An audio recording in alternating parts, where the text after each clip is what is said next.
सभी को नमस्कार। मलिक मोहम्मद जायसी के पद्मावत से जो महत्वपूर्ण पंक्तियों की श्रृंखला चल रही है, उसी श्रृंखला में आज वीडियो क्रमांक 10 प्रस्तुत करने जा रहा हूँ। ये है पंक्तियाँ नागमती के 12मासा खंड से हैं और आज की पंक्तियों में नागमती के जो विरह वेदना है उसका मार्मिक चित्रण है। बेहद भावुक पंक्तियां हैं और सुंदर पंक्तियां हैं। उम्मीद है आपको इनकी व्याख्या बहुत अच्छी लगेगी। चलिए वाचन शुरू करते हैं।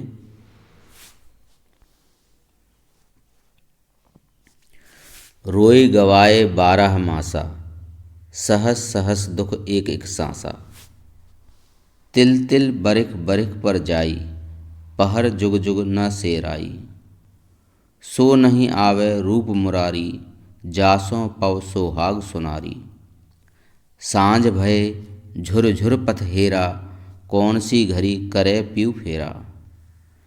दई कोयला भई कंत सनेहा, तौला मास रहा नहीं देहा। रकत न रहा विरह तन भरा, रति रति होई नैनह डहरा। पाय लाग जोरे धनि हाथा, जारा ने जुड़ावहु नाथा। बरस दिवस घनि रोड़, के हरि परिचित झांक। मानुष घर घर बूझ के, बूझे निसरी पाँख। देखिए यहाँ पाख जो शब्द है इसका अर्थ पक्षी से है और झांकने के अर्थ यदि देखें तो झांकना यानी कि पूछना या निहारना, किसी चीज़ को देखना, यह भी अर्थ हो।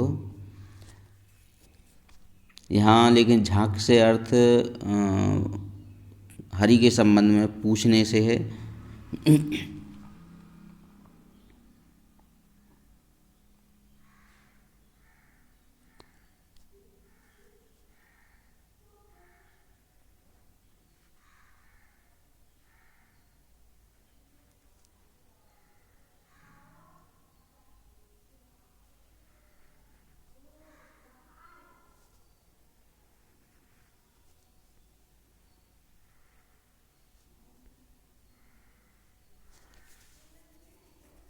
गंवाए यहाँ खो देने से है और सहज का अर्थ 17 से।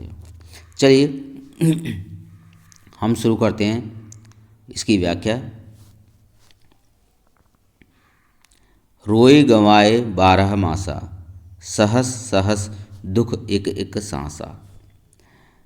जो नागमती है उसने अपने प्रियतम के विरह में जो 12 मासा रो रो कर काटे हैं, उसकी एक एक सांस में हजार हजार दुखों की व्याख्या भरी हुई है। अब वो अपने दुख को किस प्रकार प्रकट कर रही है कि वह कहती है कि उसने रो के ही पूरे 12 मास काट दिए और सहस सहस दुख एक एक सांसा। सहस यानी कि 17 है। सहस्त्र, सहस्त्र का अर्थ हो जाता है हजार। 1000 को सहस्त्र बोलते हैं, जिसको यहाँ सहस लिखा गया है। तो हजार हजार दुख उसने एक एक सांस में काट दिए। तिल तिल बरिख बरिख पर जाई, पहर जुग जुग न सेराई।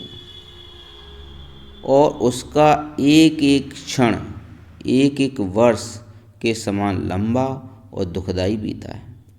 तिल तिल बरिख बरिख पर जाई, बरिख यानी कि वर्ष से है और तिल तिल यानी कि जो क्षण है, पल है, उस पर की बात हो रही है। एक एक पल उसने एक एक वर्ष के समान बिताया है। पहर जुग जुग ना सेराई, पर उसे जो एक एक वर्ष जो उसने लंबा बीता है उसका, परंतु उसके बावजूद भी उसे यह जुग न सेराए।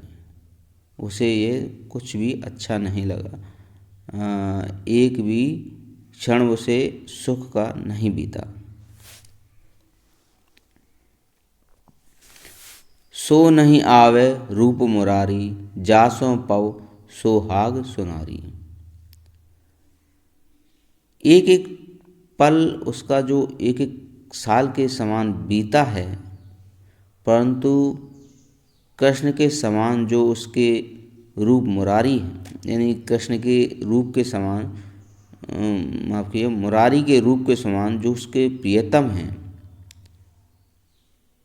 वे लौटकर नहीं आए।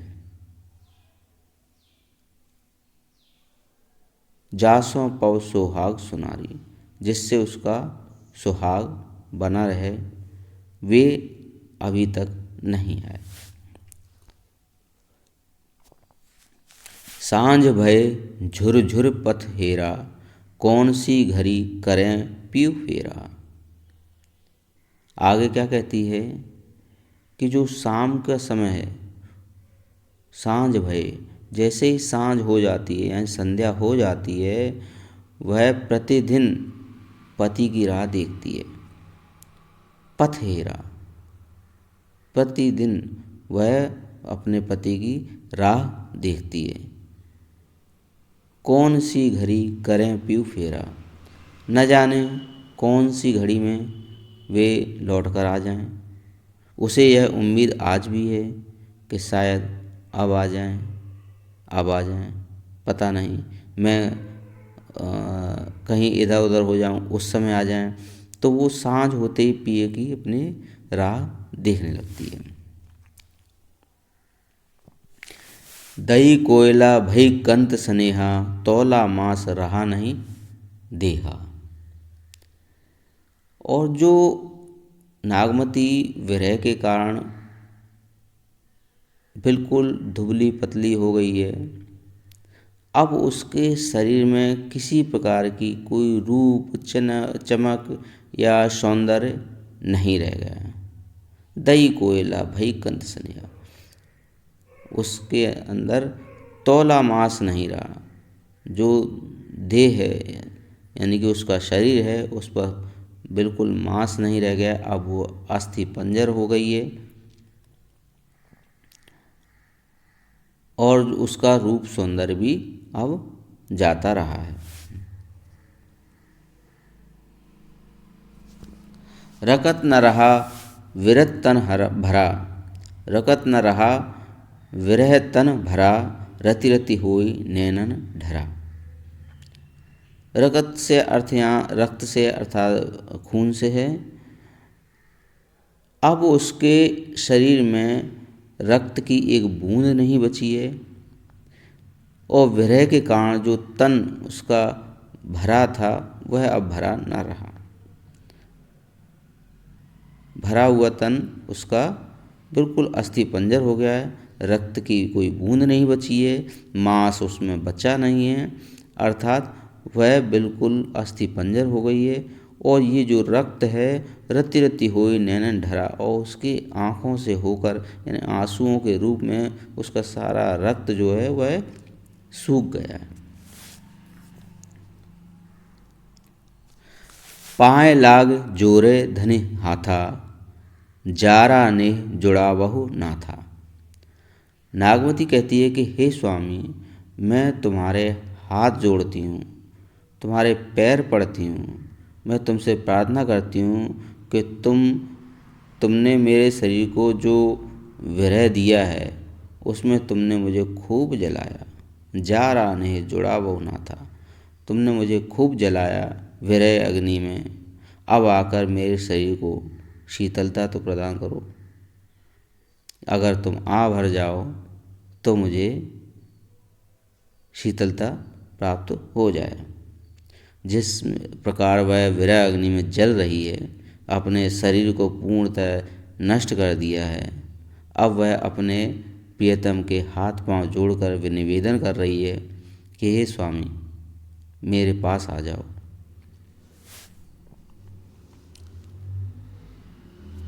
बरस दिवस घनी रोड़, के हरि परिचित झांक, मानुष घर घर बूझ के, बूझे निसर पाक।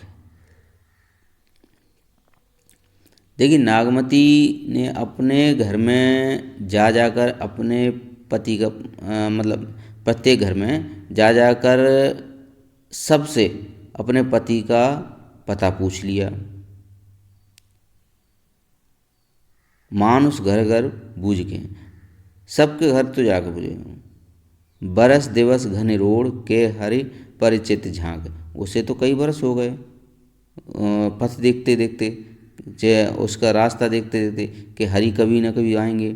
अब वह वहाँ से निराश होकर मानुष घर बूझ, यानी हर व्यक्ति के घर पर जाकर बूझना चाहती है, पूछना चाहती है।